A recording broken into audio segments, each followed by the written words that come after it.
ప్రపంచంలోని పారిశ్రామికవేత్తలను global summit కు ఆహ్వానిస్తామని deputy CM Bhatti Vikramarka అన్నారు. హైదరాబాద్ లో డిసెంబర్ 8, 9 తేదీల్లో గ్లోబల్ సమ్మిట్ ను నిర్వహిస్తామన్నారు. సమ్మిట్ ఏర్పాటుకు సంబంధించిన ప్రాంతాన్ని ఆయన పరిశీలించారు. ఈ ఉత్సవాలు జరిపేందుకు 100 ఎకరాల భూమి అవసరమన్నారు. ప్రపంచంలోని పెట్టుబడిదారులను ఆహ్వానించి గ్లోబల్ సమ్మిట్ ను ఘనంగా నిర్వహిస్తామన్నారు. తెలంగాణ పెట్టుబడులకు అనుకూల ప్రాంతమని పారిశ్రామికవేత్తలకు వివరిస్తామని డిప్యూటీ సీఎం భట్టి విక్రమార్క వెల్లడించారు.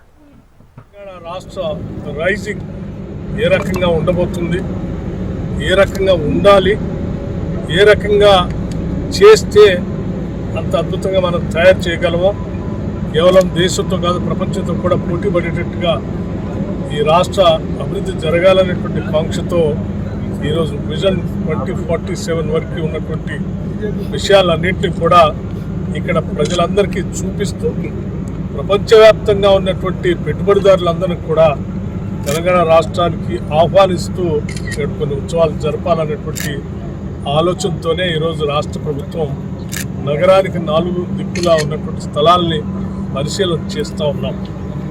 అందులో భాగంగా భారత్ ఫ్యూచర్ సిటీలో ఉన్నటువంటి ఈ ప్రదేశాన్ని కూడా ఉత్సవాలు జరపడానికి పనికొస్తుందా లేదనేటువంటి చూసే కార్యక్రమంలో భాగంగానే ఈరోజు అధికారులు అందరితో కలిసి ఇక్కడికి వచ్చాం. దీంతో పాటు ఇంకా కొన్ని స్థలాలు హైటెక్ సిటీ కానీ, అక్కడ ఉన్నటువంటి గచ్చిబౌలి స్టేడియం కానీ, లేకపోతే దుండిగల్ దగ్గర ఉన్నటువంటి ఓపెన్ ల్యాండ్ కానీ, వీటన్నిటిని కూడా చూసే ప్రక్రియ మొదలైంది.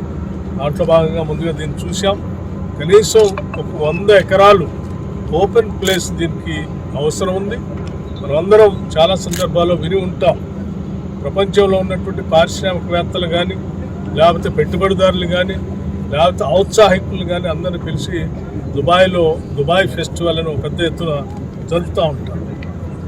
ఆ దిశలో అంతకంటే బాగా ఇంకా ఇక్కడ తెలంగాణ రాష్ట్రం ప్రపంచవ్యాప్తంగా ఉన్నటువంటి పెట్టుబడిదారులందరినీ ఇక్కడ ఆహ్వానించి తెలంగాణ రాష్ట్రం అత్యంత అనువైన ప్రదేశం. ఇక్కడ పెట్టుబడులు పెట్టడానికి కావాల్సిన ఇన్ఫ్రాస్ట్రక్చర్, కావాల్సినటువంటి వనరులు, కావాల్సినటువంటి మానవ వనరులు, కావాల్సినటువంటి ఎకో సిస్టమ్ అంతా ఇక్కడ ఉంది. మీరు రండి అని చెప్పి ప్రభుత్వం తరఫున ఇక్కడ అందరినీ ఆహ్వానం